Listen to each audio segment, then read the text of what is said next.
Los BRICS. En los últimos años se dio a conocer bastante este tema, especialmente porque Argentina fue invitada durante el último momento del gobierno de Alberto Fernández. Alberto Fernández medio que se hizo el sota con eso, y después vino Milei y dijo, no, yo con estos zurdos comunistas del tercer mundo no quiero saber nada. Y Argentina quedó fuera. Pero los BRICS viene siendo una asociación de naciones. Teóricamente se la llamó emergente, yo no concuerdo para nada con ese término. Vamos a ver qué nos dice Sergio Guili, nuestro invitado de hoy, que ya lo voy a presentar. Naciones, digo, emergentes, a ver, están Rusia y China, son mucho más que emergentes. Igual el término emergentes es un término creado por el liberalismo, digamos, ¿no? Para no hablar de tercer mundo, para no hablar de países subdesarrollados, etcétera, etcétera, así como lo fue en su momento en vías de desarrollo. Bueno, es una asociación de potencias interesantes por fuera del grupo de los 7, por fuera de lo que es las potencias de Occidente, que como venimos viendo en este canal y no solo aquí, vienen en caída, en caída libre o en decadencia por lo menos, y los BRICS es una asociación económica, política, cultural, que reúne a casi el 40% del Producto Bruto Mundial, casi el 50% de la población. Empezaron con 4 naciones, al poco tiempo fueron 5, y ahora ya son, si no me equivoco, más de 10, y además hay un grupo de observadores asociados, ¿sí? Esto es algo nuevo. Entonces no podemos estar ajenos, más allá de que Argentina por ahora queda fuera, pero no podemos estar ajenos porque en los análisis geopolíticos que venimos haciendo acá en especiales de crítica dialéctica, la confrontación se viene dando entre Occidente y justamente los BRICS, o buena parte de los países que están en los BRICS. Así que para esto tenemos a Sergio Guili, como ya les dije, conocido por el canal porque ya estuvo con nosotros, hoy lo volvemos a tener. Él es presidente de la Escuela Latinoamericana de Formación Hombre Nuevo, Mujer Nueva, así que ya tiene experiencia también en esto de explicarnos los temas. Seguramente todo el programa de hoy va a ser de Sergio, yo voy a intervenir con algunos comentarios o preguntas, pero él incluso ya se armó un PowerPoint hermosísimo. Así que bienvenido, Sergio, de nuevo. Hola, ¿cómo estás? Guido, un gusto de compartir con vos y bueno, el honor de que me hayas invitado nuevamente a dar mis humildes aportes aquí. Bueno, si te parece ya largamos. ¿Qué son los BRICS? Larguemos, sí. ¿Qué es el BRICS? Bueno, cuando vos me digas, abro el Power. Arranquemos por los Power, sí, así vamos a ir viendo. Ese es el último, así que vamos a arrancar por el primero. Este es el último. Mira qué bien. Tenés razón, lo estuve mirando. Claro, entonces quedó en el último y me olvidé de volver para atrás. Está bien. Hay una manera más rápida de volver, pero bueno, ahí está. Elegí. Bueno, titulamos los BRICS, los vínculos entre los pueblos por un mundo mejor. Pasemos a la próxima, porque me parece que es una forma de entender lo que está sucediendo, ¿no? Lo primero es para sacarnos nuestra visión occidentalocéntrica que tenemos. Lo que muestra ese mapa, Mundi, es que en esa zona que muestra ahí, vive más de la mitad de la gente del planeta Tierra, entre China, India, Indochina, y toda esa zona vive más de la mitad de los especímenes del Homo sapiens de todo el planeta están ahí. Después están desperdigados algunos grupitos aislados que conforman menos del 50%. Pero esto nos da una pauta de lo que significan que India y China estén en una misma estructura económica. Entonces, vamos a pasar al siguiente, que son los BRICS. Quiero agregarte algo. Hace mucho que la mayor parte de la población del mundo está acá. Sí. La diferencia es que siempre fueron países relegados, países pobres. Ahora están creciendo económicamente y en términos geopolíticos. Entonces, por eso esta cuestión de que acá está la mayor cantidad de la población se hace mucho más relevante y más visible, ¿no? Sí, yo te voy a mostrar después un PowerPoint que te va a matizar esa idea, ¿no? De que desde siempre, no es desde siempre que fueron que fueron pobres y relegados. Pero lo vamos a ver. No, sí, digo en la modernidad. En la modernidad, ¿No? correcto. En los últimos 500 años, 400, sí. Está muy bien. Bueno, entonces los BRICS son una asociación, grupo y foro político económico de países emergentes que se ha constituido en un espacio internacional alternativo al G7, que está integrado por los países desarrollados, los países hegemónicos de Occidente, por lo menos durante las últimas centurias, que son los que comúnmente vemos como los países imperialistas, ¿no? Y que lo son realmente. Entonces, esta asociación, tenemos que tener en cuenta que no es una asociación ideológica como era, con una clara visión ideológica conjunta como era el Pacto de Varsovia, por ejemplo, o el Comecon, antes de la caída del socialismo eurooriental, sino que son países que tienen distintos sistemas económicos, políticos, distintas creencias, pero que aún así, bueno, hay una situación objetiva, ¿no? Que es el imperialismo norteamericano, que a partir de los acuerdos de Bretton Woods se había definido a sí mismo como los amos del mundo. Bueno, empezaron a poner toda una cantidad de herramientas de por medio para la dominación, que es toda la arquitectura de Bretton Woods, y después cómo la fueron reorganizando a lo largo de los años, que dejaba al resto de los países con muchas dificultades para poder desarrollarse. Los BRICS entonces empezaron a desplegar una serie de iniciativas y acuerdos que empiezan a darle aire a estos países. Como muestra la imagen, es un acróstico, la palabra BRICS, que quiere decir ladrillos, es un acróstico de las iniciales de los países que lo componen. Y ahí están con sus respectivas banderas: Brasil, Rusia, India, China y Sudáfrica, que es el último que se integra a esta estructura internacional. Repito, con un fuerte, una fuerte acento en lo federativo, en la individualidad de cada nación. Ahí no hay obligaciones, en un montón de aspectos, sino que son unidades en ciertas cuestiones básicas, ¿sí? Bien, continuamos entonces. Seguimos con la próxima. Bueno, y ahí tenemos la frase de Sergei Lavrov. BRICS se ha configurado objetivamente como un grupo de países interesados en que prevalezca la justicia en la arena internacional. BRICS no pretende erigirse en un polo. En un mundo policéntrico habrá muchos más polos. Estados Unidos y sus aliados declaran sin avergonzarse que no se puede permitir cambiar el orden mundial en el que el papel protagónico pertenece a los estadounidenses, la OTAN y la Unión Europea, lo cual califica a Sergei Lavrov, el canciller de la Federación Rusa, de mentalidad colonial. Sí, y ahí tenemos algunos de los elementos, ¿no? En términos de lo que tiene el BRICS hoy, ¿no? Los países rojos son los países BRICS originarios, los países azules son los países que se integraron. Está Argentina, pero lamentablemente Argentina no se integró, y en amarillo están los que están asociados, ¿no? al BRICS, y que van formando parte de nuevas categorías que va integrando el BRICS. Entonces el BRICS tiene realmente un porcentaje importante de lo que es el PBI, el Producto Bruto Interno Mundial, de lo que es el petróleo mundial, de lo que es la población mundial. Entonces se erige como un polo geopolítico importantísimo, ¿sí? Hay que tener en cuenta ahí una clara discriminación. En el G7 están los países que están acostumbrados a mandar, los países que han sido colonialistas. Estados Unidos, como veremos, tiene bases en todo el mundo. No así los países BRICS. Los países BRICS no han sido parte del reparto colonial, sino más bien han sido víctimas del reparto colonial y han sufrido la brutalidad colonial.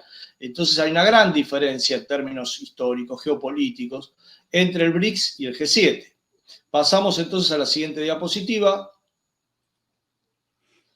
Bueno, en 2024 se unieron 5 países. Ahí están las banderas de Egipto, Etiopía, Irán, Arabia Saudita y la Unión Árabe, los Emiratos Árabes Unidos, ¿sí? Y bueno, y esto marca una nueva configuración. Ahí estuvo el trabajo de los chinos armando, que lo vamos a ver, armando tratados de paz que permitieron que entren países que estaban totalmente en la órbita de los Estados Unidos, como Arabia Saudita y Emiratos Árabes Unidos, los han desblocado, digamos, claramente permitiendo que, fíjate, si mirás ahí, el mapamundi está un poco chiquito, pero entre Egipto, Emiratos Árabes Unidos y Arabia Saudita, más la partecita ahí que debe ser Sudán, transforma directamente al Mar Rojo en un mare nostrum del BRICS. Ese mare nostrum se expresa, por ejemplo, en que después, digamos, después de los sucesos del 7 de octubre del 2023 en la Palestina ocupada, bueno, Yemen pudo definir quién pasa y quién no pasa por el Mar Rojo, algo que hace años, pensándolo, era imposible que una pequeña nación como Yemen, con los Ansarolá de Yemen, realmente hay que sacarse el sombrero por el heroísmo y la valentía que tienen. Los están bombardeando de todos los colores, pero siguen levantando la bandera de la ayuda a la Palestina que está sufriendo un genocidio abominable. Y precisamente el Mar Rojo se ha transformado entonces en un mare nostrum de los BRICS, o sea, una zona geoestratégica que empieza a cambiar de bando. Y tenés ahí dos países, como Emiratos Árabes Unidos y Arabia Saudita, que tienen gran parte del petróleo mundial, que pasa directamente a incorporarse a los BRICS en 2024. ¿Sí? Un cambio geopolítico importante que el mundo lo ve, aunque en Argentina tal vez de la mano del actual presidente Javier Milei, bueno, evidentemente se puso en contra de eso porque son realmente vasallos y vasallos gratis muchas veces, ¿no? De los Estados Unidos. Bien, continuamos, si te parece, Guido. Ahí están las banderas de todos los países que se han unido y que conforman la construcción de un nuevo polo, un nuevo eje mundial de reagrupamiento para los países, muy diferente del movimiento no alineados, que tenía una actitud política mucho más clara. Aquí no lo hay, sino que van creciendo con un perfil político más bajo, pero con un perfil económico mucho más poderoso de lo que era aquel movimiento de no alineados. Continuamos entonces. Bueno, a partir del 2024, la conferencia de Kazán en Rusia, empieza la categoría de países asociados. Y en esa categoría entran Argelia, Bielorrusia, países que históricamente, bueno, Bielorrusia sigue siendo un país con una fuerte presencia de la historia del socialismo y un país muy firme en antiimperialismo. Argelia, bueno, tiene una historia de combate al imperialismo enorme a través del Frente de Liberación Nacional. Bolivia, Cuba ni hablar, la Cuba socialista. Indonesia, Kazajistán, Malasia, Nigeria, Tailandia, Turquía, Uganda, Uzbekistán y Vietnam. ¿Sí? Tenemos que ver que esto implica, por supuesto, imagínate para Cuba, para Bolivia, lo que significa dentro de la zona geoestratégica que los Estados Unidos definen como su patio trasero, que se le empiecen a incorporar países al grupo BRICS es realmente muy complicado para ellos. Digo, y para esos países significa un oxígeno muy grande en marco de un imperialismo que es implacable y que se plantea tanto política como económicamente ahogarlos. Otro detalle para tener en cuenta, no olvidemos que Kazajistán, Uzbekistán, está en la zona de los estanes. ¿Sí? La zona de los estanes es entre Rusia y China. Tienen frontera con China los estanes, ¿sí? Uzbekistán, Kazajistán, Tayikistán. Pero también tengamos en cuenta que hubieron intentos de revoluciones de colores en Uzbekistán.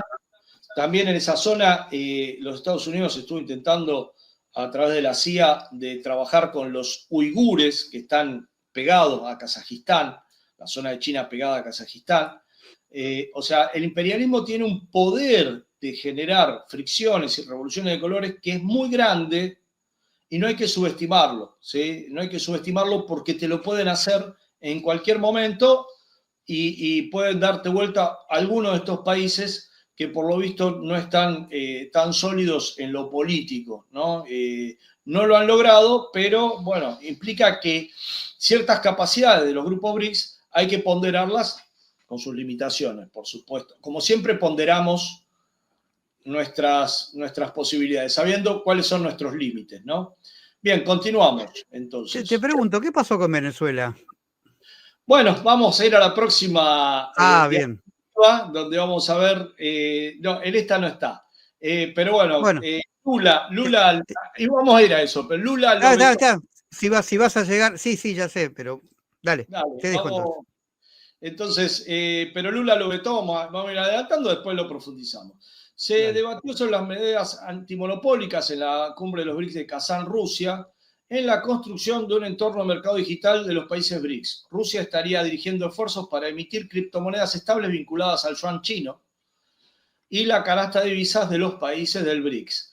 Digamos que esta nueva moneda del BRICS sería el yuan y sus amigos, ¿sí? Vamos a ser concretos y directos en términos de las potencialidades que tienen cada uno de esos países. Surge la nueva categoría que ya vimos de país socio de los BRICS y alrededor de 47, mientras Argentina no ingresa a los BRICS y se niega a ser parte de los BRICS, 47 países han mostrado a favor de unirse a los BRICS antes de la reunión del bloque, al tiempo que casi 50 aceptarían la adopción de la moneda de la alianza y abandonarían el dólar de Estados Unidos. Venezuela, Colombia, Turquía, Sri Lanka, Kazajistán, Azerbaiyán, Serbia piden ingresar en la organización. Como vimos, Kazajistán ya entró, ¿sí? Pero hay muchos interesados en entrar. Pero evidentemente Milei juega en tándem con Donald Trump y por eso precisamente hizo esas declaraciones altisonantes y lo están presionando ahora para que abandone el préstamo swap que le dio China. Pero la cumbre de Kazajistán avanzó mucho, evidentemente, en lo que significa la integración de los BRICS. Y el punto acá nodal, que es empezar a hacer una arquitectura de monedas que saque directamente al dólar, ¿sí? Y ese es el tema que le jode muchísimo. Utilizando el término académico jode, como vemos, pero le molesta mucho a los Estados Unidos y a Donald Trump este avance que están teniendo los BRICS. Continuamos entonces. Bueno, y acá vamos, ¿no? BRICS Pay es una plataforma de pagos móviles diseñada para facilitar las transacciones entre los países miembros, permitiendo realizar pagos a través de una app que utiliza un sistema de códigos QR. Esta solución responde a varios objetivos, fundamentalmente reducir la dependencia del dólar, ¿no? Impulsar la interoperatividad, otras de sus características es su capacidad para ser interoperable entre distintas infraestructuras financieras, lo cual permite pagos fluidos y seguros, incluso entre personas no bancarizadas. Muchos de los países que se van integrando tienen una gran cantidad de personas no bancarizadas, ¿sí? Incluir a la población excluida del sistema financiero, pues es una solución que solo requiere un teléfono, ¿sí? Lo que facilita el acceso a una amplia gama de servicios financieros. Y bueno, claramente acá lo que se busca es un duro golpe al sistema tradicional SWIFT. Mirá que el segundo operador del sistema SWIFT es China, así que China se le vaya del sistema SWIFT es un golpe muy importante. Y vos fijate lo que estamos hablando, ¿no? La militancia de los 70 tenía la idea de la toma del Palacio de Invierno, tenía la idea de las grandes movilizaciones de masa que llevaban a la toma de La Habana, ¿sí? Esas grandes épicas de las columnas guerrilleras incorporándose y concretando la toma del poder. Y acá lo que están haciendo es un QR en un celular y esto puede, ser un golpe durísimo para un imperio, porque lo que nosotros tenemos que aprender, que es lo que ellos aprendieron hace décadas, que la guerra tiene múltiples dimensiones y la dimensión económica, la dimensión diplomática es una de ellas. Y estos países lo que están haciendo es asimilar esa experiencia de lo que han sido las décadas anteriores e ir por un lado por donde son inexpugnables, que es el tema económico que tienen y la posibilidad de construir transacciones al margen del dólar. ¿Seguimos entonces? Sí, igual marquemos la diferencia. En los 60, 70, esas luchas que vos nombraste eran luchas anticapitalistas. Estas no necesariamente, estas son, en todo caso, una discusión en términos de la división imperial del mundo frente a estrategias imperiales de Occidente, digamos, ¿no? Pero en los BRICS, como vos dijiste, no están pretendiendo ninguna revolución socialista. No, no, no, no. A ver, lo que tiene que para nuestro continente es muy importante empezar a fracturar lo que es la hegemonía del dólar. Nos da un aire tremendo y a la lucha de liberación nacional también les da un auge y una posibilidad impresionante para desplegarse y para fortalecerse. Nos quedó un plafón. Después hay que usarlo ese plafón o no. Sí, sí, sí. Bueno, acá está Lula como caballito de Troya. Lo hemos puesto en un dibujito. Espero que les guste. Ahí con el sombrerito yanqui, porque lo que hizo fue vetar el ingreso de Venezuela. Lamentablemente, un Lula que, bueno, con los años se fue virando hacia la derecha. De hecho, hizo un gran aspaviento con el tema de las actas de la elección en Venezuela, pero no dijo absolutamente nada con el brutal fraude que hubo en Ecuador hace poco.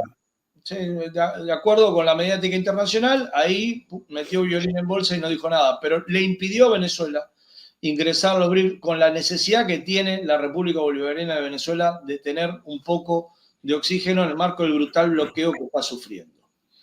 Continuamos. Sí, con solo un voto negativo ya se bloquea. Sí, sí, sí. Los países que están en el núcleo de la cuestión, donde podría haber estado Argentina también, claro, con un solo voto negativo se bloquea. Por ejemplo, India bloquea a Pakistán. Ah, claro. Los países que te bloquee ya está. ¿sí? Histórico enemigo. Claro. Ahora, ¿y Venezuela puede volver a pedir? Venezuela puede seguir pidiendo, claramente. Sí. Bueno. Habrá que trabajar para que vuelva a pedir. Lula, está bien. ¿Y a Lula cuánto le quedan? 2 años, 3 años? Calculemos que sí. Digamos, lo que pasa es que lo que viene puede ser peor siempre. Eso seguro. Bueno, en 2014 se creó el nuevo Banco de Desarrollo para prestar dinero y para impulsar la infraestructura. Estos bancos y esta arquitectura financiera a los Estados Unidos les jode muchísimo porque se le meten en sus territorios, construyen infraestructura y es lo que quieren trabar constantemente. En Argentina, China está financiando y está construyendo las represas Zepernik y Néstor Kirchner en Santa Cruz y bueno, cuando viene Macri la frena, cuando viene Milei la frena y Estados Unidos no sabe cómo hacer para que no avance China en toda nuestra región. De hecho, lo que le jode muchísimo es el puerto que construye China en Colón, también en Perú está construyendo un puerto, y no pueden parar ese tipo de construcciones que implican infraestructura para los negocios con Latinoamérica, y es lo que está necesitando en estos momentos China. Lavrov describe 3 direcciones de cooperación: la política, la de seguridad económica y la de finanzas, la cultural y de intercambios humanitarios. El jefe de la Duma estatal de la Federación Rusa, Vyacheslav Volodin, afirmó que la parte de los países BRICS en el PIB mundial en términos de por poder adquisitivo ha crecido hasta el 36.8%. ¿Por qué por poder adquisitivo? Porque vos tenés que ver qué es lo que puede adquirir la gente con lo que gana. Está bien, vos tenés un PIB, un PBI de X. Bueno, pero ¿y qué se puede comprar con eso? ¿Se entiende cuál es el poder adquisitivo de la gente? Bueno, evidentemente China, por poder adquisitivo, es la primera potencia mundial. No así por PBI, que es Estados Unidos. Digo, pero realmente entonces es el 36,8%, superando la parte del grupo de los 7, que es del 29%. ¿sí? Esta brecha no hará sino aumentar. Y como bien vos dijiste, la diferenciación entre países emergentes y países centrales, en 30 años, bueno, todo eso va a desaparecer, porque si vos ves los países que están creciendo en términos de productividad, y muchos están por el sudeste asiático. ¿sí? Digamos, y no es que se espera que Francia, que Italia, que Reino Unido tengan un gran crecimiento económico en estos años. Digamos, la cuestión poblacional hace que los países, el poder que te da la cuestión poblacional, hace que esos países son los que van a dejar de ser vistos como emergentes y no van a pasar a ser los países ya que van a marcar el pulso del mundo, ¿sí? Claramente. Bueno, entonces, al expandirse, los BRICS pasarán a producir, ya han pasado a producir 45% del petróleo mundial, ¿sí? O sea, con lo cual el porcentaje es mayor después de la reunión de Kazán. Bueno, hay un crecimiento enorme de la capacidad de producción de petróleo y eso da un poder geopolítico enorme a este grupo, del cual, bueno, en Argentina poco sabemos, pero que indudablemente es un grupo que geopolíticamente los próximos años lo vamos a ver crecer en su palabra y que apuestan precisamente a fortalecer la ONU como espacio de negociación, porque bueno, ya Estados Unidos había caído en el unilateralismo en términos de las relaciones internacionales. Bueno, este grupo lo que apuesta es a fortalecer la ONU y empezar a frenar desde ahí una cantidad de cuestiones. Continuamos entonces.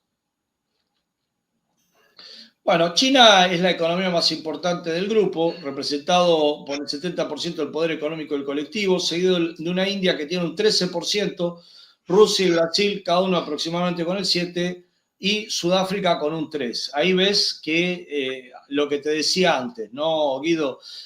BRICS es China y sus amigos, ¿sí? Pero está bien, digamos, porque en términos políticos, bueno, Rusia en términos militares y políticos tiene una presencia importantísima y Brasil también en términos políticos y de materias primas, bueno, tiene una presencia importantísima. Pasamos al próximo. Bueno, y acá lo que decíamos, una complementariedad, que es lo que da la fortaleza al grupo BRICS. China es la primera economía comercial a nivel mundial, Rusia es el principal proveedor de energía, y decimos nosotros también una potencia militar.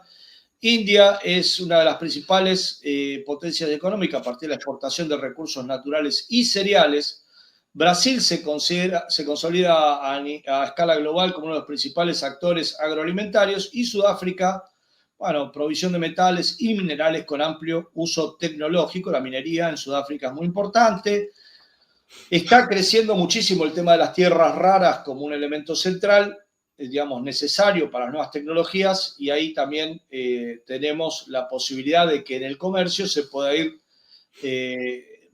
o sea, no tenés la mano de los yanquis diciendo esto se puede o esto no se puede. Entonces la complementariedad del grupo es enorme, ¿sí? En muchos términos. Seguimos entonces. Además, en términos geopolíticos de cómo están distribuidos a lo largo del planeta, digamos, ¿no? Porque China, Rusia, India es Asia y Euroasia, y Brasil y Sudáfrica le da América y África, digamos, ¿no?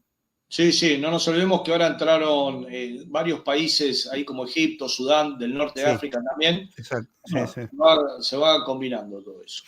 Acá tenés el cuadro que te decía cómo India y China explicaban para mí es la izquierda, no sé cómo será, del gráfico. Sí, sí, sí, está bien. Hace, qué sé yo, en el año 1000, por ejemplo, explicaba gran parte del Producto Bruto Interno mundial y cómo en la modernidad empiezan a crecer primero Reino Unido, Alemania, bueno, después Estados Unidos. En China te hablan de los 2 siglos de humillación nacional, que es cuando llegan ahí los ingleses, los portugueses y los japoneses y les imponen tratados a las últimas dinastías chinas. Y bueno, y hablan de los años de la humillación nacional. Bueno, y ahí vemos cómo India y China en esta etapa, es la última parte del cuadro, cómo están volviendo a tener, bueno, lo que históricamente tuvieron y que por su potencia poblacional van a tener, que es una preeminencia enorme en lo que es la producción mundial, ¿sí? Digamos, el incremento de China en el sentido, si te fijas en la última parte, que el cuadro llega creo que hasta el 2007, es enorme lo que está creciendo esos países. ¿Y cómo están bajando? Estados Unidos, Francia, Reino Unido, Alemania, todo lo que Italia y Francia, lo que históricamente veíamos como las potencias colonialistas. Bien, hasta ahí bien, vamos bien. Sí, perfecto. El punto de quiebre sería 1950 aproximadamente, 1960, cuando vuelve a crecer China-India y las potencias occidentales empiezan lentamente a declinar. Bueno, China empieza a crecer a tasas chinas precisamente en la década de los finales de los 70. Con Sí, la, después se incrementa, pero sí, sí, el sí. punto de inflexión está en 50-60. 50-60, ahí empieza a construirse las bases del socialismo. Y realmente comían, imagínate, eso era enorme. Ujú, El tazón de arroz de hierro, le decía Mao, a ujú. la garantía a todo el pueblo chino de que iban a tener su alimento, ¿no? Y eso fue una diferencia descomunal con lo que habían vivido hasta ese momento, ¿no? Bien, seguimos. Bueno, acá tenemos la comparación por poder adquisitivo, cómo ha ido incrementando China, cómo ha superado a los Estados Unidos en el PBI. ¿Sí? Imagínate que esto sigue creciendo, con lo cual vos tenés el surgimiento de una clase media en China, lo que tenés es el surgimiento de una intelectualidad en China. Por supuesto que se refinan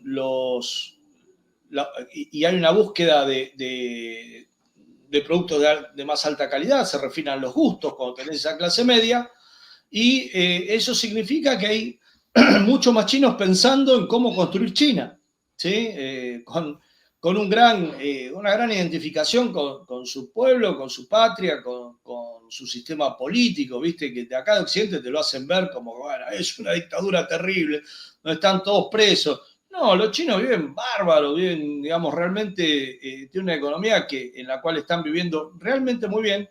Y esto se nota en esto, como en este cuadro, como por poder adquisitivo los chinos le están pasando por encima. Y eso significa que en Estados Unidos de Norteamérica tenés una población que la tienen destrozada espiritualmente, dándole fentanilo, con una degradación moral muy grande, digamos, de la mano de todo lo que le ofreció el capitalismo a su población, con una destrucción de valores morales, con una indisciplina muy grande porque hace décadas que el proletariado no existe y cuando vos dejás de tener producción industrial también hay elementos de lo que es la disciplina social que se van perdiendo. Entonces, claramente, los volantazos que está pegando Donald Trump es porque, entre otras cosas, ve este cuadro que vemos acá.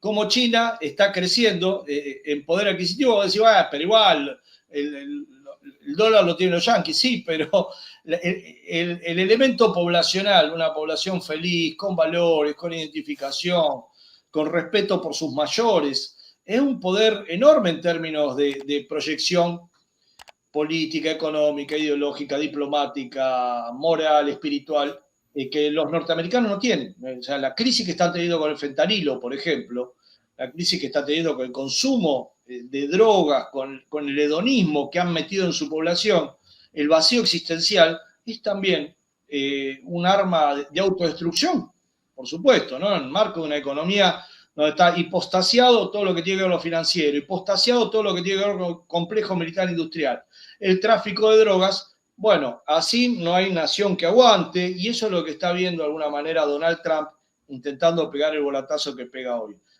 Yo, digamos, creo que es muy difícil porque esto lo dijo Hillary Clinton. Hillary Clinton dijo, no hay forma de ganarle a los chinos, ellos tienen una economía planificada. La anarquía del capitalismo, la producción anárquica del capitalismo, no puede compararse con una China donde la política es la que dirige a la economía. Entonces, donde tenés una planificación, unos planes quinquenales que se van cumpliendo y se van sobrecumpliendo, y donde en el 2049 piensan llegar al socialismo, los chinos, precisamente, para el centenario de la revolución del 1 de octubre de 1949. Así que aquí vemos, digamos, este producto por poder adquisitivo que llegó a los 18.3 billones de dólares, mientras que Estados Unidos quedó en el 17.5 billones. Bueno, y van a ir incrementándose estas diferencias. Seguimos entonces, si te parece, Guido. Bueno, Adelante. este mapa creo que nos muestra claramente de lo que estamos hablando.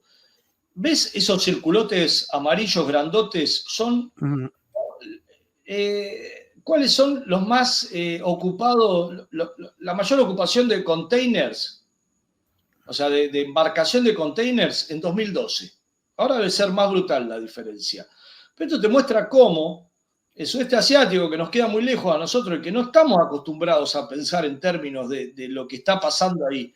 Fíjate cómo la diferencia en términos de productividad de productos que hay entre lo que es China, el sudeste asiático, y lo que es Estados Unidos, lo que es Europa. O sea, ahí es donde está moviéndose todo el tráfico marítimo de mercaderías internacional. Tenés Shanghai como el principal puerto, y bueno, y vos fíjate que todos son de banderita china. Después tenés Singapur, que es capitalista, ¿no? Pero bueno, es otro puerto que tiene estas características. Bueno, Shenzhen y después otros puertos, pero son los puertos que más están embarcando, y esto nos sirve también para sacarnos el occidentalocentrismo con el cual, lamentablemente, producto de la correlación de fuerzas, nos forman en estos países. Continuamos, si te parece. Vamos a la próxima. Y acá tenés las zonas económicas especiales. El delta del río Perla, ¿sí? Tiene megaciudades con una capacidad productiva y con una capacidad, o sea, con una cantidad de habitantes inconmensurables.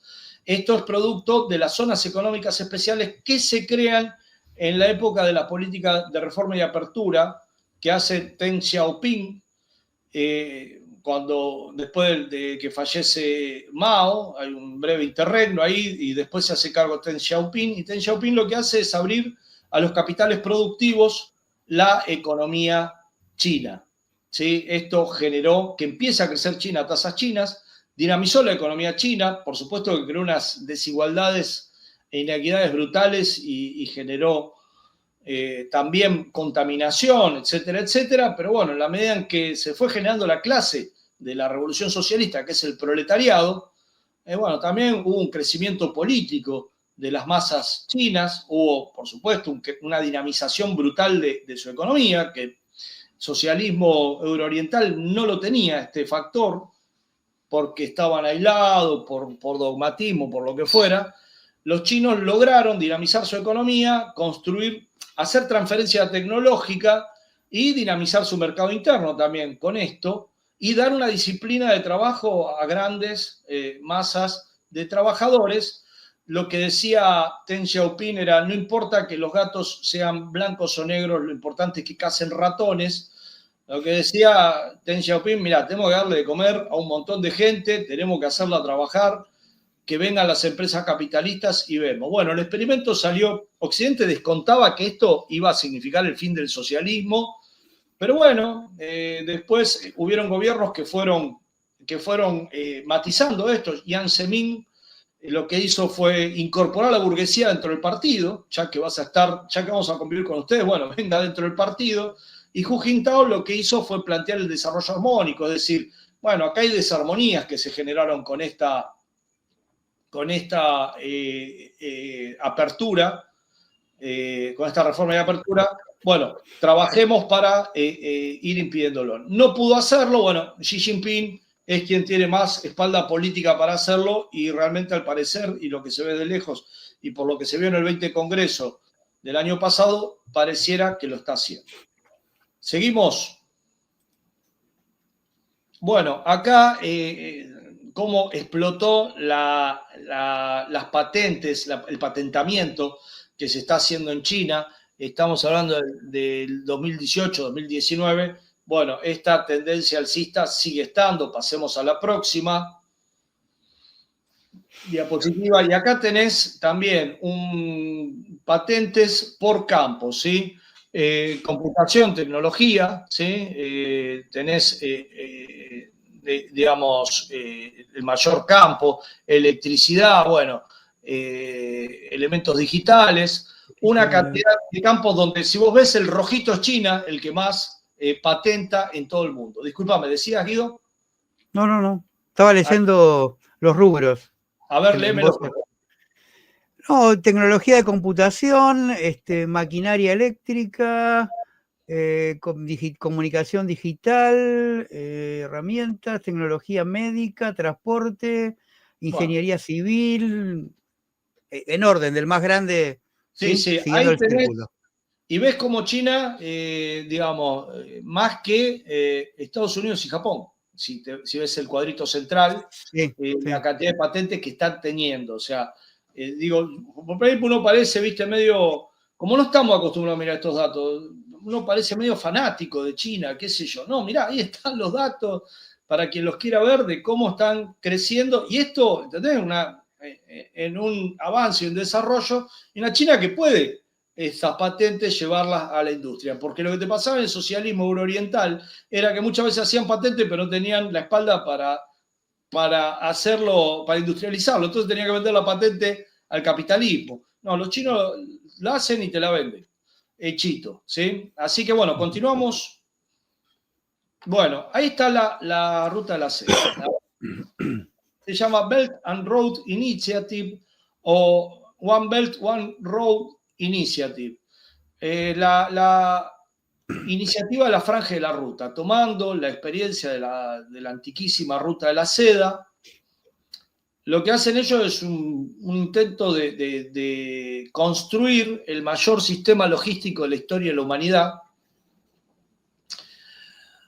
Para mí, gusto, a ver, ¿qué les voy a enseñar yo a los chinos? Pero yo decía, si lo cacarean tanto, seguro algo van a hacer. Y vino la guerra de Ucrania, y explotaron el Nord Stream, ¿sí? Los yanquis, porque si se lograra formar una unidad euroasiática, Estados Unidos no tiene más que hacer en el mundo. No tiene más que hacer en el mundo si se lograra un metabolismo euroasiático de producción.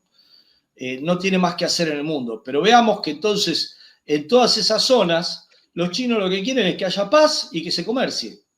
Que haya paz y que puedan colocar sus productos. Que haya paz y que tengan infraestructura para comprar lo que quieren comprar y para vender lo que quieren vender. Esto es lo que quieren hacer. Evidentemente, la guerra de Ucrania y la elevación del conflicto en Ucrania tenía por objetivo frenar esta capacidad que tenía Europa de comerciar, tanto con China como con Rusia, digamos, vieron con mucha preocupación, perdían Europa. Los norteamericanos tienen un primer círculo que es con los países anglosajones, y un segundo círculo que es la OTAN con Europa. Bueno, iban a perder su segundo círculo, ya se estaban viendo muy amenazados, entonces lógicamente en geopolítica tontos no son, llevaron a Ucrania, movieron ese peón y ese peón se movió. ¿Sí? Es terrible cuando te toman el país, como está pasando en estos momentos en Argentina. Creo que Zelensky en Ucrania y Javier Milei en Argentina son las más grandes apuestas a tener mancebos internacionales de los Estados Unidos. ¿Sí? Continuamos. Ahora, creo que la cualidad payaseja que tienen ambos, y esto lo digo en serio, indica también un poco la crisis en la que está Estados Unidos, ¿no? Se tiene que apalancar en dos líderes que en términos políticos no tienen mucha sustentación, digamos, tienen cierta debilidad, ¿no? Por ahora, bueno, Zelensky ya está muerto. A Milei le está saliendo bien, pero cuando Milei explote, no va a quedar ni una sola astilla de Milei, ¿no? Digo, me parece que es un indicador de que no tiene mucho en dónde apoyarse Estados Unidos, ¿no? No, claramente, digamos, primero la habilidad para en la guerra psicológica conocer, bueno, cómo podés engatusar a un electorado, cómo podés llegarle, ¿no? Son muy hábiles en guerra psicológica, ¿no? Pero el ser humano que produce el capitalismo es un ser humano, digamos, sí, que viste a ver, no jodamos, en Argentina ganó en la provincia de Buenos Aires un candidato porque había uno que estaba bailando en el programa de Tinelli a la noche que se le parecía, ¿no? Nos referimos al Colorado de Narváez, como había uno que bailaba y era cómico en el programa de Tinelli, la gente votó a de Narváez y ganó de Narváez. O sea, bueno, quiere decir que saben, y aparte hay mucha plata detrás de estos payasos. Pero estos payasos, coincido con vos, son una muestra de la decadencia moral, espiritual, cultural en la que está Occidente, que creo que ellos también lo están viendo, pero no tienen forma de dar la vuelta porque tienen que acudir a estos payasos para ganar, que les resultan efectivos, sí, pero bueno, también tienen un límite, y también la superioridad moral de quienes planteamos el socialismo espiritual, ética, bueno, en términos de habilidades emocionales, porque también el fascismo hay que definirlo como analfabetismo emocional. Javier Milei es un gran analfabeto emocional, y no lo digo como... no lo digo como enojándome con Milei, lo estoy describiendo, digamos, estoy describiéndolo, un analfabeto emocional, digamos, buscan esta clase de analfabeto emocional, una persona que tiene una gran vulnerabilidad. Esa vulnerabilidad se expresa como trastorno narcisista de la personalidad, pero el trastorno narcisista es una vulnerabilidad, ¿entendés? No es otra cosa que una vulnerabilidad emocional. Seguimos entonces. Bueno, y acá tenemos otras de las dimensiones de la Unión que se está generando, que es la dimensión de la cooperación en seguridad y defensa, ¿sí? En el 2001 se había conformado la Organización de la Cooperación de Shanghái para ocuparse de cuestiones de seguridad regional con intercambio de información entre servicios de inteligencia, lucha contra el terrorismo regional, el separatismo étnico y el extremismo religioso, ¿sí? Esta cooperación de Shanghái hay que verla en términos geopolíticos como algo que todavía tiene que crecer y que no está exenta de amenazas, ¿sí? Como vamos a ver, retengamos el hecho de que hay ahí algunos países en amarillo, podemos ver Nepal, Turquía, Egipto y República Árabe Saudita, la Arabia Saudita, y algunos países más, Sri Lanka está por ahí, sí, pero Camboya, tenemos que ver... Camboya, Ceilán, digo, sí. Sí. Tenemos que ver que esos países, bueno, en el caso de Turquía, no quiere decir que esté jugando con los BRICS, ¿sí? Porque también es un país OTAN, y uno dice, oh, mirá vos, tenemos un país de la OTAN que está jugando para nuestro lado, pero vamos a ver en la continuidad de la historia que no sería tan así. La cooperación de Shanghái, de todas maneras, vemos que geopolíticamente es un conglomerado enorme en términos de territorio, en términos de población, y que digamos que no es para nada subestimable. Tengamos en cuenta acá también que India forma parte del Tratado Quads. El Tratado Quads es Japón, Estados Unidos, Australia e India. Digamos, ¿cuál es el tema? Los indios se dan cuenta que en esa digamos, ecuación, ellos son los que tienen todas las fichas para ser utilizados por los Estados Unidos para hacerle una guerra proxy a China, y saben, y claramente no quieren entrar en ese juego, ¿no? Lo tienen muy claro. Pero los Estados Unidos siempre tienen alternativas, como vamos a ver. Seguimos entonces con el próximo gráfico.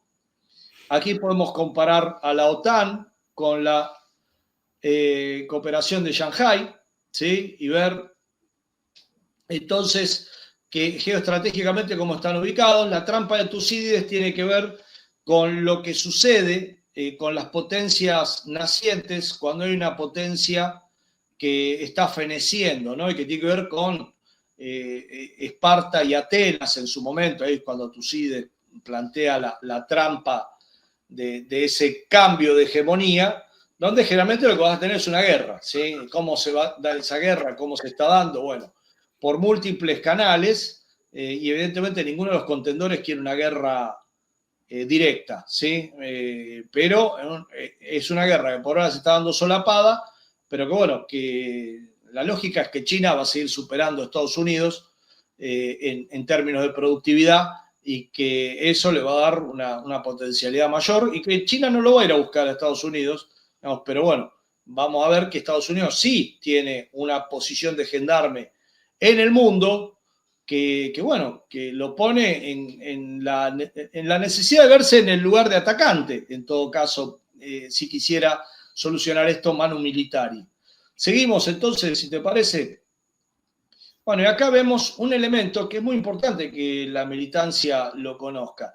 Estas son las redes de bases militares que tienen los Estados Unidos en el mundo.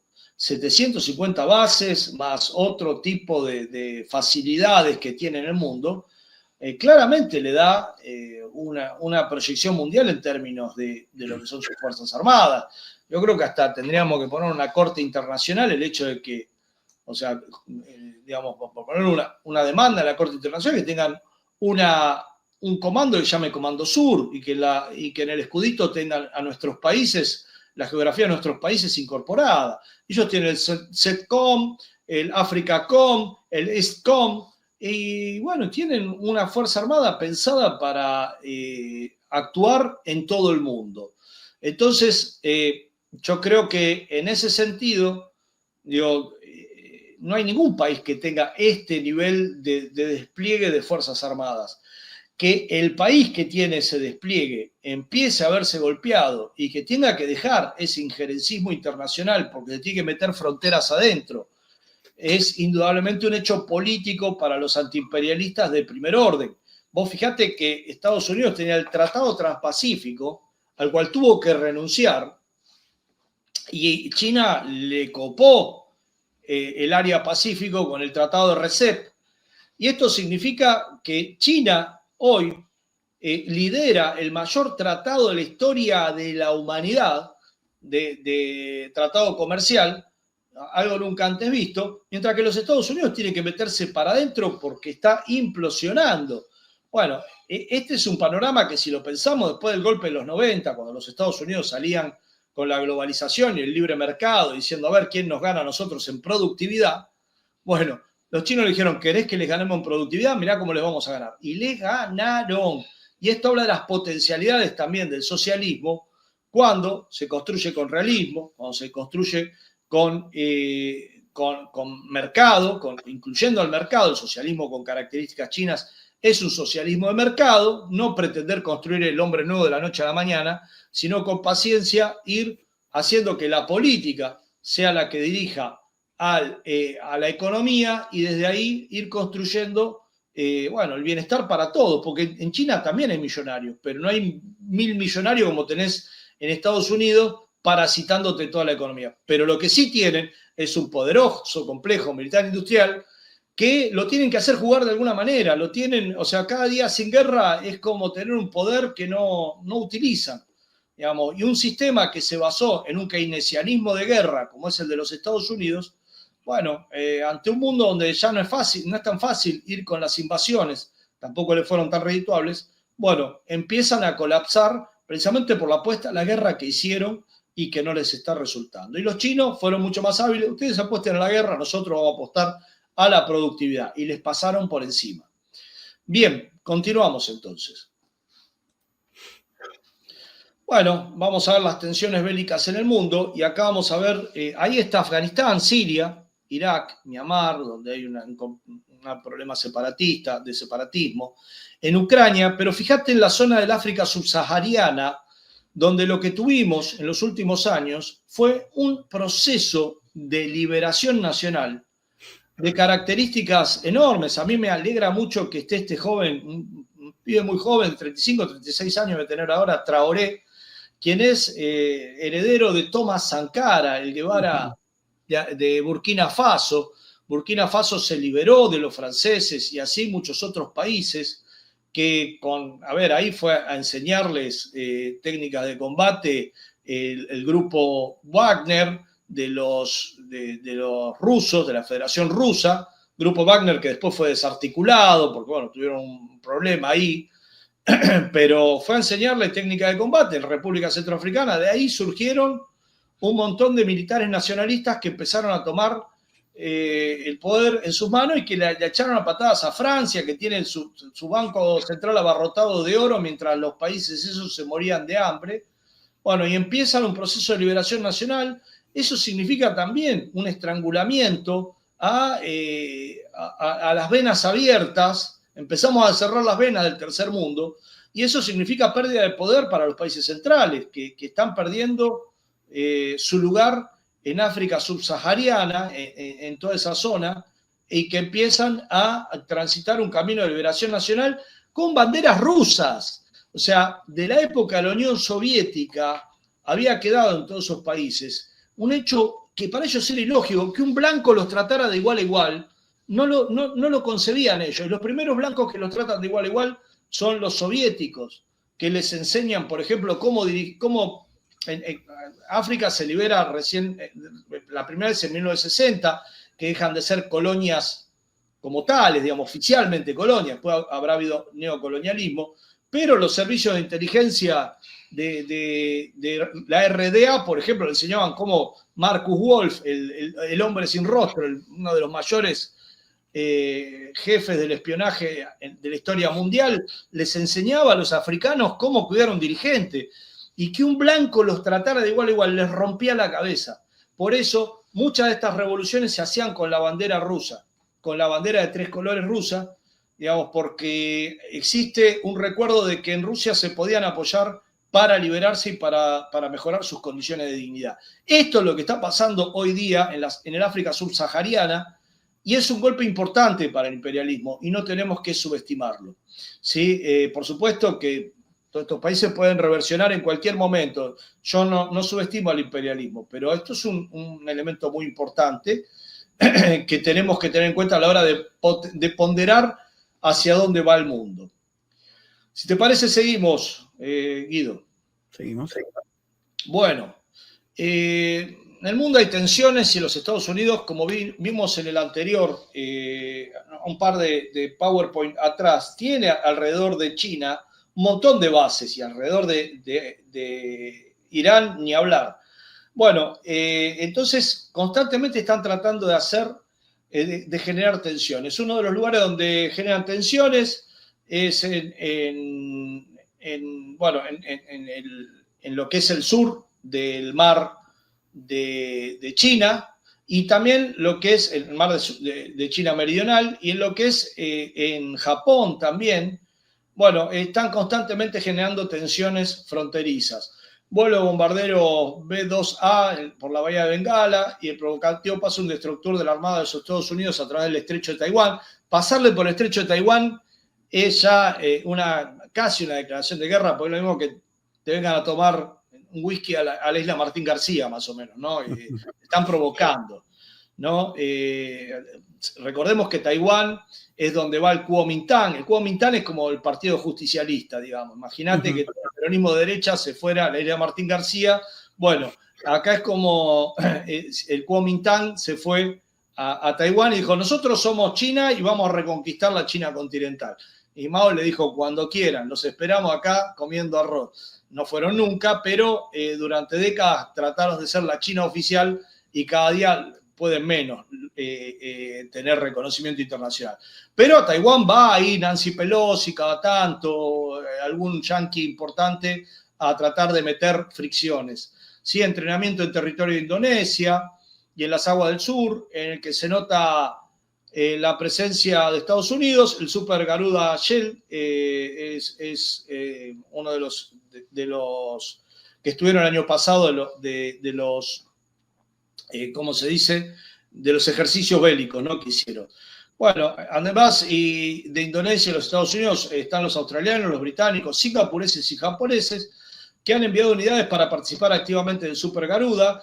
Japón tenía una constitución que le prohibía tener fuerzas armadas propias, ahora volvieron a reactivar eso. Bueno, y también hay ejercicios chinos alrededor de Taiwán, les hacen también vuelos alrededor, le ponen los barcos alrededor, le dicen: miren, no jodan mucho porque nosotros también podemos hacer ejercicios.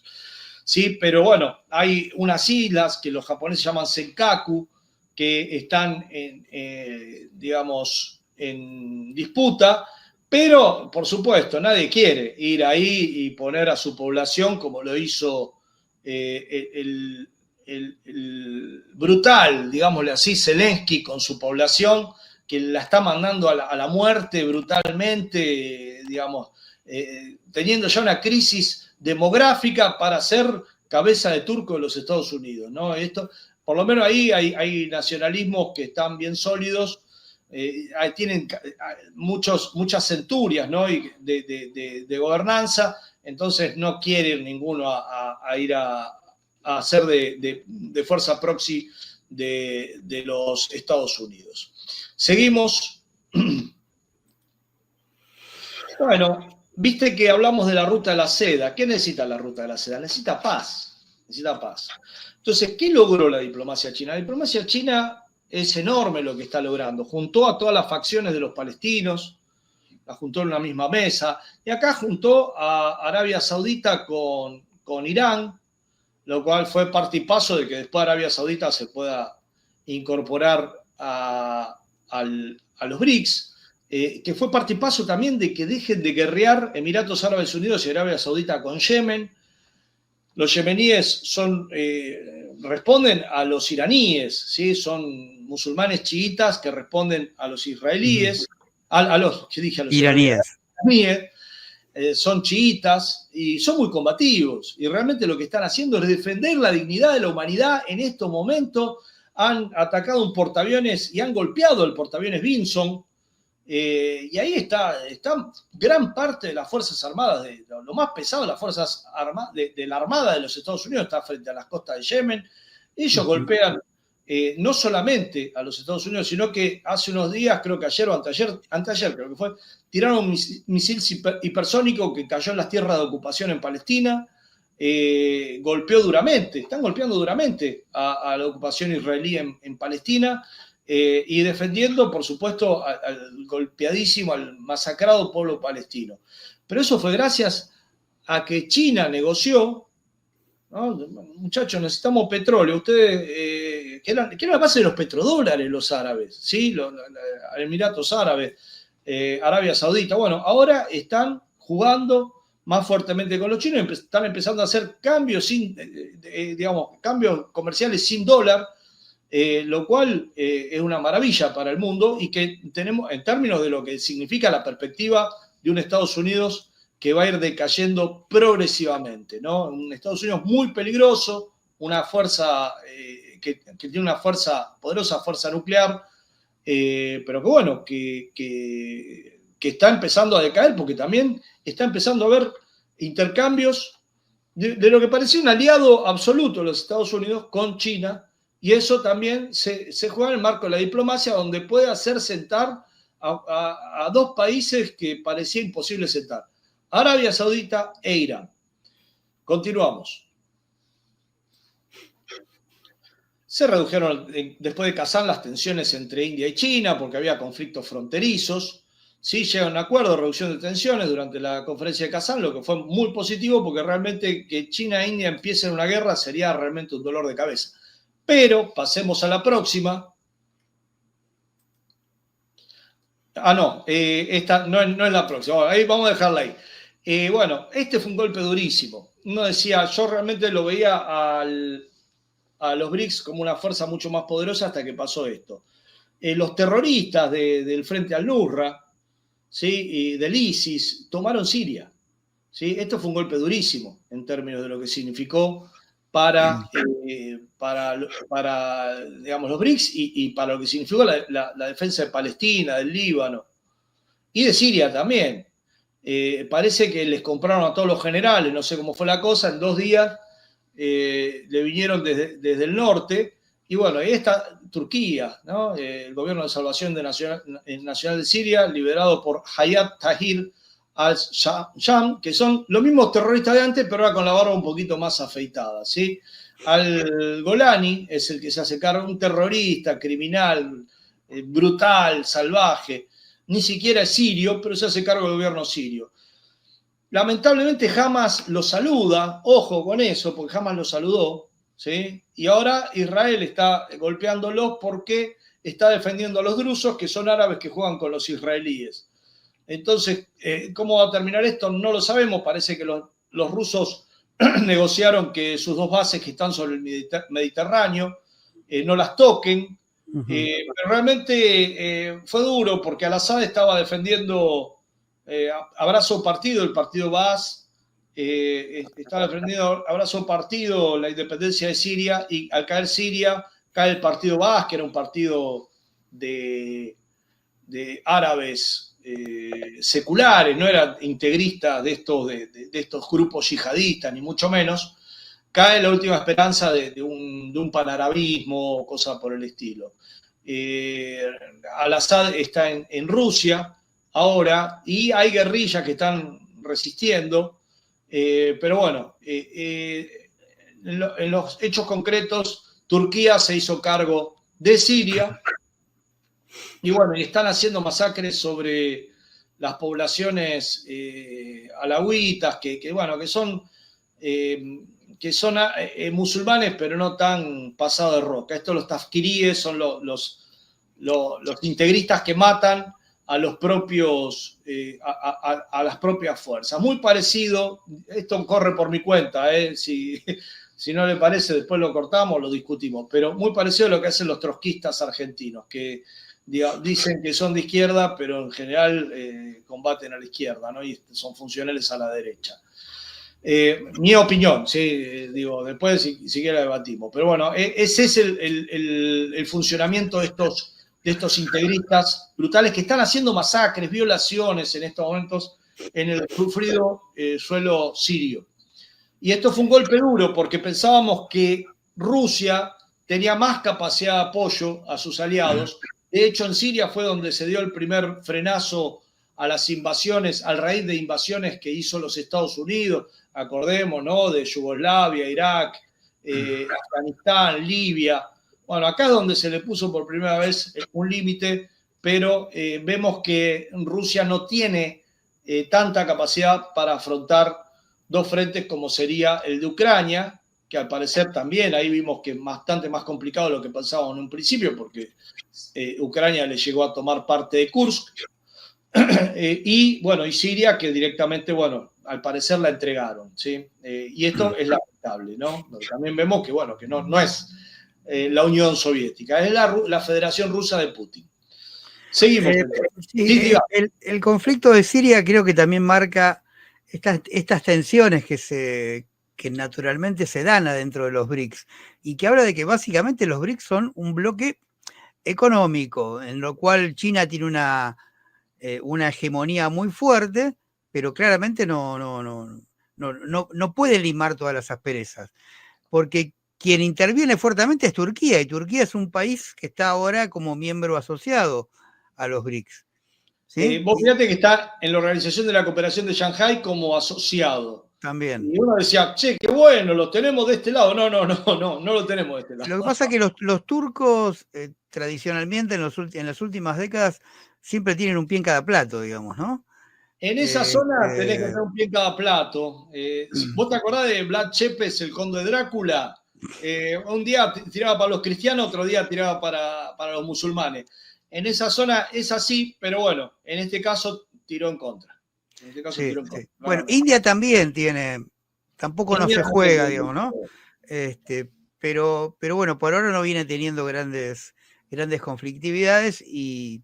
Vamos al próximo, vamos a ver que sí. Sí, pero me refiero a que sigue siendo un país central dentro de los BRICS. Entonces... Bueno. No lo tengo acá. Bueno, va a venir a la próxima, entonces lo estoy prometiendo. Dale. Rusia y Cuba firman declaración de antisanciones. Esto es de ahora, hace unos días. Lavrov y el ministro... ¿Sabe lo que importante que es esto? Que Lavrov firme una declaración de antisanciones para romper el bloqueo, para mitigar las consecuencias negativas del bloqueo de los Estados Unidos. Esto es muy importante. China le está aportando parques de energía fotoeléctrica para que puedan tener mejor cobertura eléctrica en Cuba. Están poniendo varios. Bueno, Rusia también está aportando lo suyo, pero ahora, si Cuba puede comerciar sus productos y se desarrolla este formato de los BRICS, va a ser muy importante. Seguimos. Va a ser clave eso para Cuba. Sí, BRICS y la carrera espacial. Vos fíjate qué interesante la transferencia de tecnología. Rusia y China están lanzando su propio proyecto espacial a gran escala, la Estación Lunar Científica Internacional. No va a ser una base tripulada, sino una red de vehículos orbitales. Y más interesante que esto son los países que van a empezar a tener experiencia en tecnología de estas características. Egipto, Etiopía, Sudáfrica, que pertenecen a BRICS, pero también van a estar Bielorrusia, Pakistán, Azerbaiyán, Venezuela. Como vemos, la cooperación se va colando más allá del veto de Lula. Tailandia, Serbia, Nicaragua, fíjate vos, Senegal, Djibouti, que ahí es donde tiene una base China, que es la única base que tiene fuera de China, es en Djibouti, en el cuerno, ahí cerca del cuerno del África, y Bolivia. Qué importante para estos países empezar a formar parte de este tipo de experiencia y cómo En lugar de esto de los yanquis, que ellos tienen la tecnología y no te la brindan, estos son más abiertos a brindar tecnología a países como estos, ¿no? Y esto es muy importante en términos, para ver también, para poder calibrar lo que significa los BRICS hoy en el mundo. Seguimos. Guerra de aranceles. Bueno, ya sabemos todos que Donald Trump se puso a darle aranceles, a meterle aranceles a todo el mundo, después bajó, bueno, pero con China están ahí. Donald Trump elevó sus aranceles a China al 145%, China se lo deja en 125%, ¿sí? China evalúa una oferta de diálogo con Estados Unidos para ponerle pausa a los aranceles en medio de la guerra comercial. Beijing exige que Washington retire. ¿Sí? ¿Qué hizo Donald Trump? Bueno, ahora vamos a poner 145. Bueno, China dijo, bueno, nosotros ponemos 125. Siguieron las cosas, bueno, estamos hablando con China. Y la Cancillería china dijo, no están hablando con nosotros. Bueno, entonces Donald Trump dijo, bueno, hablemos. No se lo tomen en serio. Esto es lo que está haciendo la diplomacia de Estados Unidos, que forma parte un poquito de esto que hablábamos antes, de la decadencia de Occidente. Mientras que China dice, no tenemos problema, 145, 125, a cara de perro, nosotros vamos a desarrollar, vamos a ver qué hacen ustedes. Seguimos. Esto era lo que hace rato quería.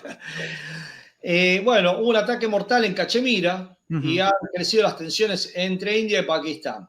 Así vemos cómo son creativos los yanquis para generar tensión ahí donde no tendrían que haberla.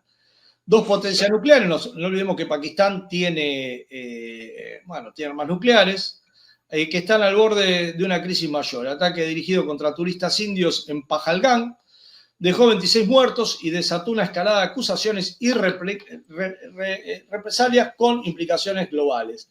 Pakistán juega con China. Es parte de la ruta de la seda. Entonces, ahí tenemos un problema si llegaran a escalar estos conflictos. El ataque ocurrió en un momento clave durante la visita del vicepresidente Vance de los Estados Unidos a la India y Arabia Saudita. Expertos señalan que los únicos beneficiarios son los Estados Unidos y que buscan mantener una rivalidad entre India y China, porque si escalaran los conflictos, China tendría que salir a apoyar a Pakistán, ¿sí? Entonces, tenemos que ver, lo que pasa ahí. Hay una creciente alianza entre India e Israel.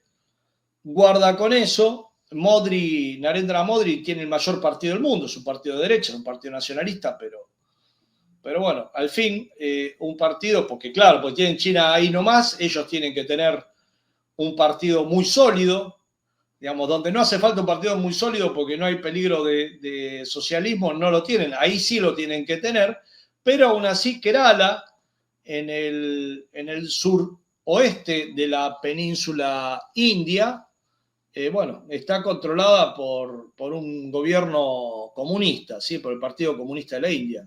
Tiene Kerala que, 42 millones de habitantes por debajo de las patas tienen ahí en cada provincia que tiene la India. El senador pakistaní Irfan Siddiqui comparó la política de Modi en Cachemira con la represión israelí en Gaza, ¿sí? Acusando a la India de convertir la religión en otra franja de Gaza. Seguimos, entonces, esto también es otro golpe durísimo, Guido, que hay que medirlo. Los yanquis tenían el sistema SWIFT, ¿sí? Entonces los chinos ahora empiezan, en estos días empezó, esto te traigo noticias frescas, Guido. En estos días empezó el sistema de pagos interbancarios transfronterizos, SIPS. 10 países, SIPS. 10 países de la ASEAN, donde está Tailandia, Vietnam. La ASEAN es la cooperación del sureste asiático. Representa el 38% del comercio mundial y empiezan a manejarse con el sistema SIPS. ¿Sí? Y desde ahora sus transacciones internacionales ya no pasan por el sistema SWIFT. ¿Sabes lo que significa eso? 38% del intercambio mundial sale del SWIFT, pasa al SIPS. Dominado por el dólar, obviamente, el SWIFT, sino que ingresan de lleno al momento del yuan digital. Mientras el sistema SWIFT todavía arrastra demora de 3 a 5 días en pagos internacionales, el puente digital chino lo resuelve en 7 segundos. ¿Entendés a lo que vamos?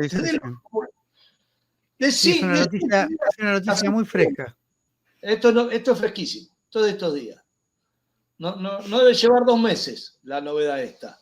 En la primera prueba de Hong Kong y Abu Dhabi, una empresa transfirió fondos a un proveedor de Medio Oriente sin pasar por 6 bancos intermediarios. El resultado, la recepción en tiempo real y 98% menos de comisiones. ¿Sabes el golpe al imperialismo que es esto? ¿Cómo estaban chupando sangre ahí? The Economist lo bautizó como la batalla de avanzada del sistema Bretton Woods 2.0. Y no es una exageración, se está reescribiendo el código base de la economía global usando tecnología blockchain, que es la tecnología con la cual se hace la criptomoneda, con las cadenas de bloques.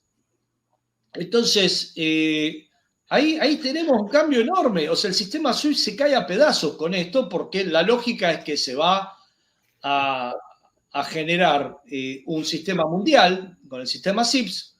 Entonces, no te quepa la menor duda que a veces que algunos industriales argentinos van a viajar a Brasil para hacer transacciones con este sistema si llega acá a Latinoamérica, porque el sistema SWIFT, imagínate, 2% de las comisiones que te cobra el SWIFT, o sea, va a empezar a ser algo común este tipo de transacciones y va a chupar a todas las transacciones, a gran parte de las transacciones del mundo, que con el sistema SWIFT, claro, te saco el 98%, lo paseamos por 7 bancos y en dólar, ¿sí? Porque los tipos no tenían no había alternativa en el mundo y tenían el monopolio de los intercambios internacionales. Continuamos. Bueno, y Donald Trump lo dice, que esto es lo que me llama a mí la atención, no sé si a vos te llama la atención, Guido, el descaro con el que lo dicen. Vamos a exigir a otros países aparentemente hostiles, a estos países aparentemente hostiles, el compromiso de que no crearán una nueva moneda BRICS ni respaldarán ninguna otra que sustituya al poderoso dólar estadounidense o se enfrentarán a aranceles del 100%. Esto lo había declarado Donald Trump en enero, si en una declaración casi idéntica a la que publicó en noviembre. Bueno, lo hizo, ahora le puso 125 a China y China le importa 3 carajos. No le importa nada, va a seguir avanzando y Estados Unidos ahora tiene que negociar, ya está, bravucoñó, pero ahí te queda claro que la guerra de aranceles tiene que ver con esto, con que se les acabó el monopolio del sistema SWIFT, se está reescribiendo lo que hasta ahora está cayendo a pedazos, lo estamos viendo en tiempo real, una parte de la historia que era la hegemonía estadounidense a la mano de los acuerdos de Bretton Woods. Continuamos, me parece que ya estamos terminando con esto, mi estimado Guido. Ahí estamos. Gracias. Bueno, hasta ahí. ¿Qué opinas? No sé, lo que quieras. Ping pong. No, bueno, queda clarísimo que el capitalismo mundial se está reescribiendo. Y se está reescribiendo de una forma diferente, digamos, a cómo venía siendo en los últimos 100 años. Porque es cierto que tiene ciertas particularidades. A ver, queda clarísimo que el BRICS no tiene ninguna intención, como dijimos, de abandonar el capitalismo. Digo, más allá de que vos creés que China en el 49 va a llegar al socialismo. Yo tengo serias dudas, ya lo charlamos esto. Pero veremos, todavía falta. No sé si voy a llegar al 49 yo. Pero sí, vos lo marcaste, digamos. Porque, y es llamativo, ¿no? Porque, digo, estos países llevados por la lógica china, y esto todo el mundo lo reconoce, no lo hacen a partir de bombas. China no está logrando su hegemonía económica mundial a partir de bombas, y tampoco lo está haciendo a partir de un nivel de explotación terrible de otros pueblos, sino a nivel de un intercambio. ¿Sí? Obviamente los chinos no son giles, no son buenos, no son samaritanos, ellos se llevan su tajada, ellos lo hacen por su propio interés. Pero es cierto que tienen una lógica diferente a la que tuvo primero Gran Bretaña y después Estados Unidos como su continuador, ¿no? Que era la de conquistar, la de someter, la de imponer coloniaje, relaciones de vida terribles para los pueblos dominados. China no lo está haciendo de esa manera, y los BRICS tampoco, porque como bien vos explicaste, los BRICS es una construcción china, fundamentalmente, no exclusivamente, pero fundamentalmente. Digo, eso es lo que me parece, lo que me parece novedoso, ¿no? Dentro de la lógica del capitalismo en esta modernidad que ya lleva unos cuantos siglos. ¿Hacia dónde va a salir? ¿Cómo va a terminar? No sé. Y lo otro que me parecía interesante marcar es que por razones geopolíticas y geohistóricas, cuando los países, los llamados países desarrollados, Estados Unidos, Japón y Europa Occidental, por necesidades propias de su guerra con la URSS y el bloque soviético, impusieron un capitalismo con unos niveles de desigualdad, en donde la desigualdad está marcada, pero el de más abajo tenía un nivel de subsistencia relativamente interesante, más allá que la desigualdad con el tipo de más arriba era enorme, digamos, ¿no? En cambio, creo que yo estos países, salvo China, que vos decís que está creciendo bastante la clase media, quizás Rusia, el resto de los países, los niveles de desigualdad y ciertos niveles de ingresos bajos es muy importante. Brasil es característico, Sudáfrica es característico, y no se vea que los vayan a revertir en el mediano plazo, digamos, ¿no? Así todos se están construyendo como países que a nivel mundial empiezan a tener mucho poder en términos económicos y secundariamente en términos políticos. No sé, esas son algunas consideraciones que yo haría. Sí, claramente esto es un armado y estoy totalmente de acuerdo con países que tienen esquemas económicos totalmente disímiles, no tienen la prestancia ideológica que podía tener el movimiento no alineado, con un Joseph Tito, con una cantidad de líderes carismáticos, con un Fidel que estaba al frente del movimiento no alineado. Lo que me parece es que construyen con más realismo. Claro, el movimiento de no alineado era más declamativo, era más político declamativo, esto es más Claro. Concreto, digamos. Esto tiene un volumen de producción impresionante. Yeah. Y por otra parte, vos fíjate que hay transferencia tecnológica. Lo que vimos de la base esta automatizada que van a hacer con China. ¿Vos sabés lo que es para el pueblo de Nicaragua tener jóvenes que les interese la tecnología y que puedan pasar por esto? Los venezolanos, mismo en un crecimiento de los BRICS, y la burguesía paulista, que tenga que elegir entre un Bolsonaro y un Lula, y que cuando gana uno que está para los yanquis les hace perder un montón de relaciones o cuestiones de estas características con el grupo de los BRICS. Me parece que hay una cuestión de base material, digamos, la estamos viendo también de luchas históricas, como por ejemplo lo que está pasando en el Sahel, en África subsahariana. Pero después está China, que construye infraestructura y que esa infraestructura uno puede decir, sí, es para sacar sus productos, de acuerdo. Ahora, por ejemplo, en Argentina, un ejemplo chiquitito, directamente ahora se están llevando la soja sin pasar por las moliendas argentinas. ¿Sí? Los chinos dicen, bueno, pero tenemos interés, ustedes tienen un montón de territorio, nosotros necesitamos que ustedes nos críen los cerdos. Para Argentina, criar cerdos, hay mucho más mano de obra implicada, significará como dicen los economistas, un upgrade, un crecimiento en términos de valor agregado, comparado con lo que es venderle soja a China. Y los chinos dicen, sí, construyamos una economía en común, ustedes crían los chanchos. ¿Qué pasó? Gran campaña contra los chanchos chinos que venían con el virus del COVID, del SARS-CoV-2 y qué sé yo cuántas cosas.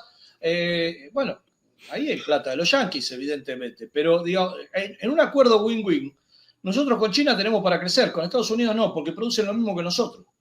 China necesita lo que nosotros producimos. Bueno, Estados Unidos siempre nos va a intentar destruir. Y Argentina es importantísima para el imperialismo. Sí. Siempre lo fue. Churchill dijo, no dejemos que Argentina se desarrolle, porque se desarrolla Argentina, se desarrolla detrás de sí toda América Latina. Y vos fíjate que el FMI si vos ves la torta de lo que tiene en el mundo puesto el Fondo Monetario, Argentina es el deudor más grande, pero por lejos, Sí, más del lejísimo. 50%. ¿Cómo? Sí, lejísimo. Y más con estos 20.000 ahora que le dieron a Peluca. Entonces, imagínate lo que ponen los tipos para arrojarnos, para que deje el préstamo swap. Entonces, viste, nosotros tenemos que ver también esos detalles. Un préstamo swap. Bueno, ¿qué me importa? No, es muy importante. Vos fíjate que Alfonsín se va con una hiperinflación y lo tuvimos a Menem durante 8 años, después lo tuvimos de la Rúa, por el terror que nos quedó y el trauma que nos quedó de la hiperinflación. A Cristina no la pudieron echar por una hiperinflación porque ya tenía el préstamo swap de los chinos, que pudimos llegar tranquilos y no hubo todo lo que hubo con el menemismo. Por lo tanto, la derecha no pudo llegar como llegó Menem diciendo cirugía mayor sin anestesia. Son detalles muy importantes en política. Digamos que si vuelve un gobierno nacional y popular, por supuesto, en ese marco tenemos que construir los sectores revolucionarios que empujan el proceso en la medida de lo posible, pero tenés una China que te dice, bueno, dale, seguimos construyendo las represas Zepernik y ¿cómo es que se llama? Y Néstor Kirchner, que te da una base energética impresionante para desarrollarte como Argentina, sigamos construyendo usinas nucleares. Digamos, son inversiones no especulativa, mientras que estos tipos que tenés en el gobierno, lo que hacen en la bicicleta financiera, se fuman todos los dólares, nos dejan toda la deuda, no hacen absolutamente nada, y nos dejan arrojados a un FMI que te pone en condiciones draconianas. Entonces yo creo que es auspicioso el avance de los BRICS y creo que Estados Unidos, si no es por medio de la guerra, no tiene forma de frenarlos. Eso también es otro de los grandes puntos para ver. Es cierto, es cierto. Y ojalá que nuestro país cambie rápido de signo político y vuelva a tener la invitación de poder entrar a los BRICS, que, como vuelvo a decir, no es el camino al socialismo, pero en el contexto actual del capitalismo te puede permitir un desarrollo mucho más interesante que el que es asociado con Estados Unidos. Clarísimo. Totalmente. Bueno, Sergio, no sé si querés contarnos algo más, si no ya estaríamos, creo yo, en tiempo. No, simplemente agradecerte este espacio y bueno, ponerme a vuestra disposición para lo que consideren menester. Bueno, no, el agradecido soy yo, el agradecido es nuestro canal de volverte a tener acá. Te vamos a volver a tener seguramente con otro tema, ya estuvimos hablando algunas cosas. Así que bueno, no queda más que despedirme. Antes sí, volver a recordar que sigan sumándose al canal, sigan suscribiendo, sigan avisando, sigan difundiendo, que como digo siempre venimos creciendo, por suerte siempre venimos creciendo, así que eso es altamente auspicioso, digamos, ¿no? Para poder seguir motivándonos con toda esta serie de debates dentro de lo que es una mirada crítica y una mirada dialéctica que tanto hace falta en estos días porque lamentablemente se ha perdido muchísimo, ¿no? Así que gracias a todos. Hasta la próxima, le digo a todos, infinitamente gracias a vos, Sergio. Nos estamos viendo pronto con todos ustedes y con vos seguramente también, Sergio. Adiós.